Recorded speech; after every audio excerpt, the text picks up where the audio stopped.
قال یا موسیٰ انی اصطفیتک علی الناس برسالاتی و بکلامی، اللہ نے فرمایا اے موسیٰ میں نے تجھے لوگوں سے چن لیا اپنی رسالتوں اور اپنے کلام سے، یعنی تجھے میں نے اپنی رسالت عطا فرمائی، اپنے آپ سے ہم کلام ہونے کا شرف دیا۔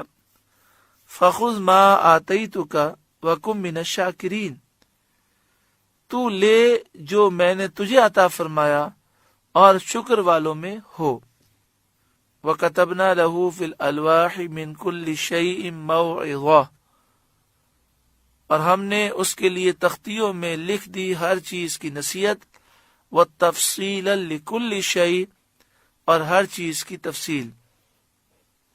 توریت کی 7 یا 10 تختیاں تھیں جن پر لکھی ہوئی توریت ملی، اور یہ تختیاں زبرجد کی تھیں یا زمرد کی تھیں۔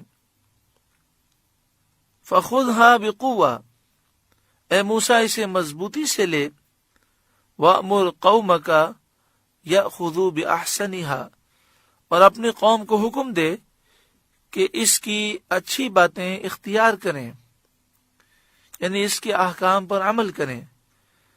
سَأُرِيكُمْ دَارَ الْفَاسِقِينَ، ان قریب میں تمہیں فاسقوں کا گھر دکھاؤں گا، آخرت میں جو فاسقوں کا ٹھکانہ ہے میں تمہیں دکھاؤں گا۔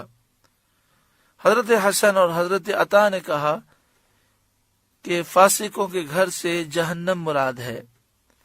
حضرت قتادہ کا قول ہے، معنی یہ ہے کہ میں تمہیں ملک شام میں داخل کروں گا اور گزری ہوئی امتوں کے منازل اور ان کے مکانات دکھاؤں گا جنہوں نے اللہ تعالیٰ کی مخالفت کی تو پھر وہ ہلاک و برباد ہوئے، تاکہ یہ دیکھ کر تمہیں اس سے عبرت حاصل ہو۔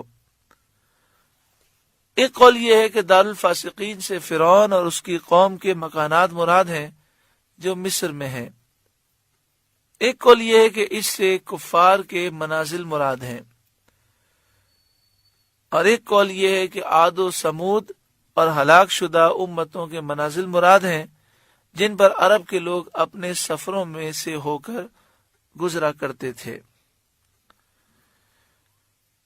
ان تمام اقوال کا خلاصہ یہ ہے کہ جن جن مقام پر کافروں کے آثار ہیں اور وہ کافر ہلاک و برباد ہوئے، یہ آثار لوگوں کے لیے عبرت ہیں۔ اسی طرح جہنم مومنین کو دکھائی جائے گی اور کافروں کا انجام دکھایا جائے گا۔ اس وقت مومنین کے دل ٹھنڈے ہوں گے کہ اللہ کے دشمنوں کو کیسی سزا دی گئی۔ سَأَصْرِفُ عَنْ آيَاتِيَ الَّذِينَ يَتَكَبَّرُونَ فِي الْأَرْضِ بِغَيْرِ الْحَقِّ، اور میں اپنی آیتوں سے انہیں پھیر دوں گا جو زمین میں ناحق اپنی بڑائی چاہتے ہیں۔ حضرت ذوالنون علیہ الرحمہ نے فرمایا کہ اللہ تعالی حکمت قرآن سے اہل باطل کے دلوں کا اکرام نہیں فرماتا۔ بڑی اہم بات ہے، یہاں فرمایا سأصرف، ان قریب میں پھیر دوں گا، دور کر دوں گا میری آیتوں سے ان لوگوں کو جو زمین میں ناحق تکبر کرتے ہیں۔ تو جن کے دل میں تکبر ہوتا ہے اور جو اہل باطل ہوتے ہیں، ان کے دل حکمت قرآن سے اور قرآن کی آیتوں کے نور سے محروم کیے جاتے ہیں، کیونکہ جس دل میں قرآن کی آیتوں کی حکمت ہو، آیتوں کا نور ہو، تو وہ دل روشن ہوتا ہے اور اس دل کو عزت ملتی ہے۔ اللہ تعالیٰ اس دل کو عزت نہیں عطا فرماتا جس میں تکبر، غرور ہو اور جو اہل باطل کا دل ہو۔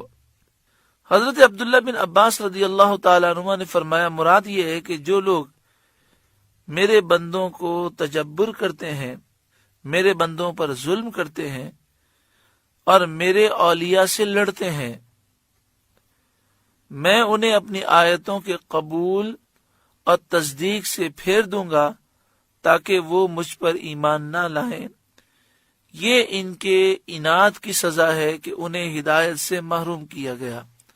اللہ تعالیٰ ہمیں معاف فرمائے، ہمیں بار بار اللہ تعالیٰ کی بارگاہ میں توبہ کرنی چاہیے، اللہ کے نیک بندوں کا اکرام کرنا چاہیے اور بے ادبی سے دور رہنا چاہیے، کہ جو اللہ کے نیک بندوں کی بے ادبی کرتا ہے، جو تکبر و غرور کرتا ہے، جو بک بک کرتا ہے، تو بسا اوقات اس کا دل اتنا مردہ ہو جاتا ہے کہ پھر قرآن کا نور اس میں داخل نہیں ہوتا۔ وَإِن يَرَوْا كُلَّ آیَةٍ لَا يُؤْمِنُوا بِهَا، اور اگر سب نشانیاں دیکھیں ان پر ایمان نہ لائیں۔ ایسے دل مردہ ہو جاتے ہیں کہ ساری نشانیاں دیکھ کر بھی پھر لوگ ایمان نہیں لاتے۔ وَإِن يَرَوْا سَبِيلَ الرُّشْدِ لَا يَتَّخِذُوهُ سَبِيلًا، اور اگر ہدایت کی راہ دیکھیں اس میں چلنا پسند نہ کریں۔ یہی تکبر کا نتیجہ ہے کہ متکبر شخص ہدایت کی راہ دیکھ کر بھی اس پر چلتا نہیں ہے، نشانیاں دیکھ کر بھی ایمان نہیں لاتا۔ وَإِن يَرَوْا سَبِيلَ الْغَيِّ يَتَّخِذُوهُ سَبِيلًا، اور گمراہی کا راستہ نظر پڑے تو اس میں چلنے کو موجود ہو جائیں، یعنی گمراہی کو دیکھ کر وہ لپکتے ہیں ایسے لوگ، اور ہدایت کو دیکھ کر دور بھاگتے ہیں۔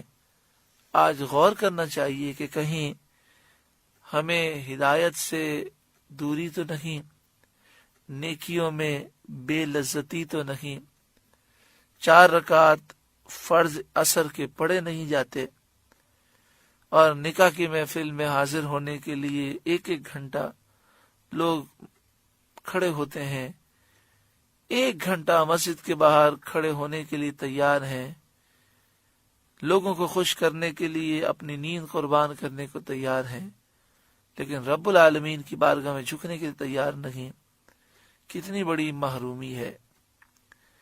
ذَلِكَ بِأَنَّهُمْ كَذَّبُوا بِآيَاتِنَا، یہ اس لیے کہ انہوں نے ہماری آیتیں جھٹلائیں، وَكَانُوا عَنْهَا غَافِلِينَ، اور وہ ان سے بے خبر بنے۔